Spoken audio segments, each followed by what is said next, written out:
It's a Review Journal Sports Betting Spotlight in college football. We're here at Caesars Palace Sportsbook with handicapper Kelly Stewart at Kelly in Vegas and Caesars Palace oddsmaker Alan Berg. Alan, you must get this a lot, but did Caesar actually live here? All right, once we got the hangover reference out of the way, sorry about that. We'll give you our college football picks. I'm going to go with 4 of them, Kelly, because my first pick of the season was canceled because of a hurricane, and it's been a disaster since then. But just to keep up with you and even out our records. But we're each going to give you 3 picks. I'll give 4. You want to start with your first 2 picks this week, Kelly? Yep, I'm going with the Purdue Boilermakers. I was with them last week in Columbia. They got the outright W for me. And then I was also, as you guys remember, on Air Force last week, who kept it pretty close with the Wolverines up until the 4th quarter. That's why I like Purdue again this week. I'm not sold on this Michigan offense, so I'm playing against them, plain and simple.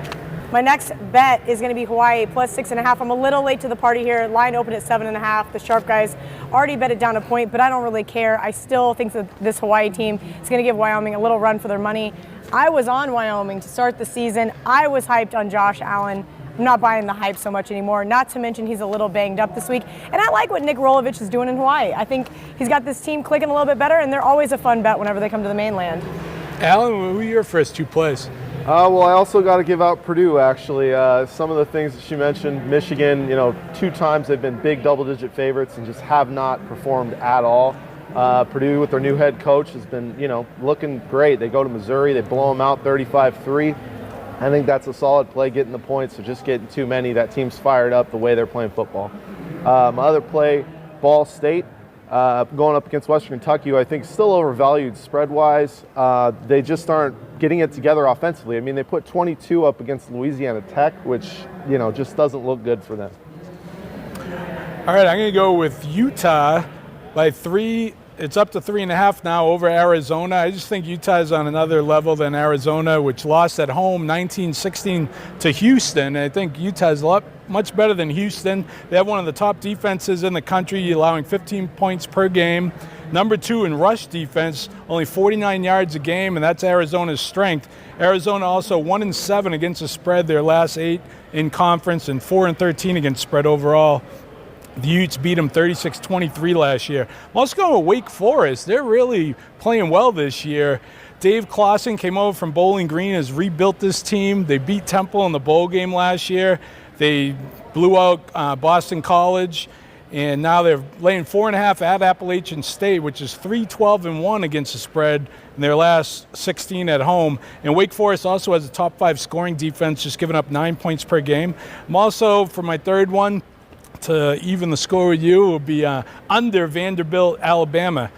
Vandy has the top scoring defense in the country, only allowed 13 points all season, and they can't score against Bama, only averaging 6 in their last 9. The last 5 in this series have gone under, so going under Vandy, Bama. Now let's look at our best bets. Kelly, who's the big money maker for you this week? I'm not a big total bettor, but I like that under in that Vandy game. After just watching that team play, you're right, they have a pretty stout defense. My best bet this week is going to be NC State plus 13. This is just one of those games that kind of makes you go, why is this line 13? It doesn't really make sense. You have a Florida State team who hasn't played since their opening game to Bama. The line is just a few points too high for this scrappy Wolfpack team that has covered 8 of their last 10 against Florida State. I think this line should be about 10, but don't be surprised if NC State keeps it within a touchdown. All right, Alan, what's your best bet? I'm looking at TCU as the best bet of the week, going up against, I just forgot. Oklahoma State. That's the big game of the week. I just don't think, I think time of possession is going to be very key in this game. TCU defensively, and they're able to run the ball. Also look out for Kenny Hill, the transfer from Texas A&M. It's a big spotlight game for him. I think this is a game he really wants to perform well in. I'm going with my best bet on the Florida Gators, who burned us last week with their Hail Mary at the end of the game to cover the 5.5-point spread against Tennessee and win by 6 when it looked like Tennessee might win in or go to overtime. Kentucky also burned me last week as they took South Carolina at home over Kentucky. A hot South Carolina team. Kentucky beat them. And this line is just Florida by 2.5. I was going to stay away from this, but there's one big stat that stood out, 30-0. Florida's beaten Kentucky 30 straight years, and they're just laying 2.5. So I'm going with the Gators. We'll see what happens in that one. That's our spotlight in college football.